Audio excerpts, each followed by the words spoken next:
When we think of a global superpower in cyber warfare, our minds naturally drift to regions with massive tech hubs, sprawling internet infrastructure, and Silicon Valleys bursting with billions of dollars in venture capital.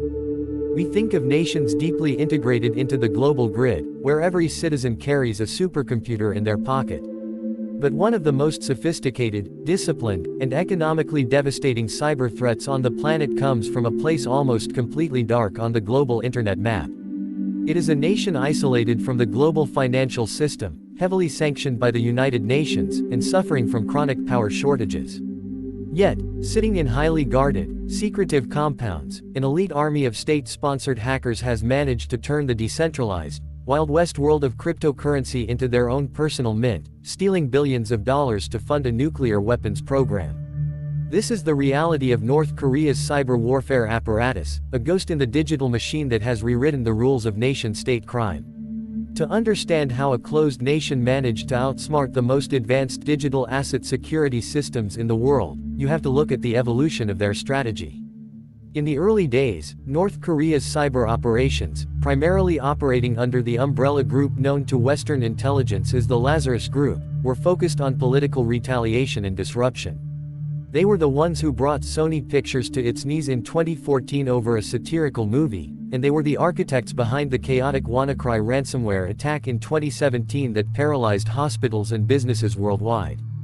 But ransomware and corporate sabotage were clumsy and brought too much heat for relatively little financial return. The regime faced a crushing economic reality. Traditional sanctions had cut off their ability to export goods, access foreign banks, or generate hard currency. They needed money, fast, and without the oversight of the global banking network. It was during this period of financial desperation that the world of cryptocurrency exploded into the mainstream. For a rogue nation looking to bypass the United States dollar, cryptocurrency wasn't just an interesting alternative technology, it was a gift from the heavens. The pivot was brilliant in its calculation.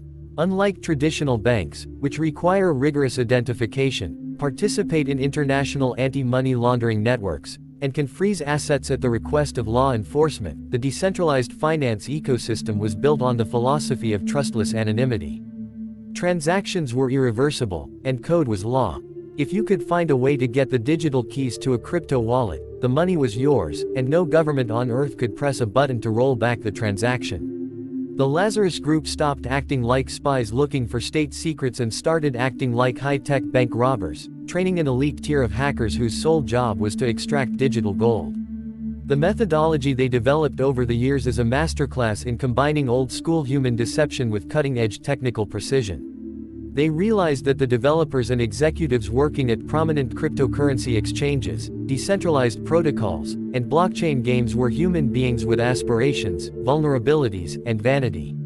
The hackers began creating elaborate, highly convincing fake identities on professional networking sites like LinkedIn. They would pose as recruiters from top-tier venture capital firms, prestigious investment banks, or elite tech companies.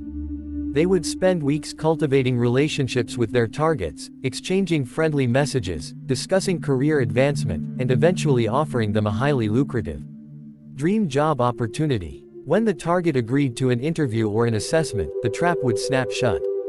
The fake recruiter would send over a file, disguised as a PDF of a job description, a contract, or a coding test that the developer needed to run on their system. The moment the file was opened, a customized, sophisticated piece of malware was quietly injected into the victim's computer. This malware wouldn't trigger typical antivirus warnings. It sat silently, giving the state-sponsored hackers an invisible window into the company's internal network. From there, they would patiently move laterally through the system, looking for the holy grail of the crypto world. The private keys are the seed phrases that guarded the platform's massive smart contracts and digital vaults. The ultimate realization of this terrifyingly patient strategy occurred in March of 2022, targeting a blockchain network called Ronin, which powered the phenomenally popular play-to-earn game Axie Infinity.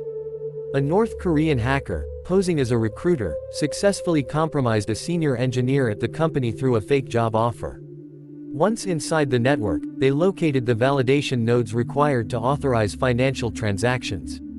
In the decentralized world, security is often distributed across multiple independent nodes to prevent a single point of failure. But the hackers discovered that the company had centralized its infrastructure for the sake of speed and efficiency. They seized control of 5 of the 9 validator nodes, giving them a cryptographic majority. In a matter of minutes, they drained an astronomical $620 million in Ethereum and stablecoins. It was one of the largest digital heists in human history, executed not with bombs or bank vaults, but with a fraudulent job description and a compromised laptop.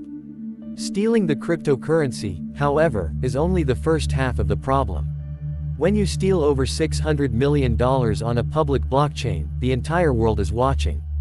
Every transaction is logged on a transparent ledger, meaning intelligence agencies, blockchain analytics firms, and law enforcement can track exactly where the stolen funds are moving in real time. For an ordinary criminal, this transparency makes large-scale crypto theft almost impossible to profit from, as exchanges will instantly freeze the funds the moment they touch a regulated platform.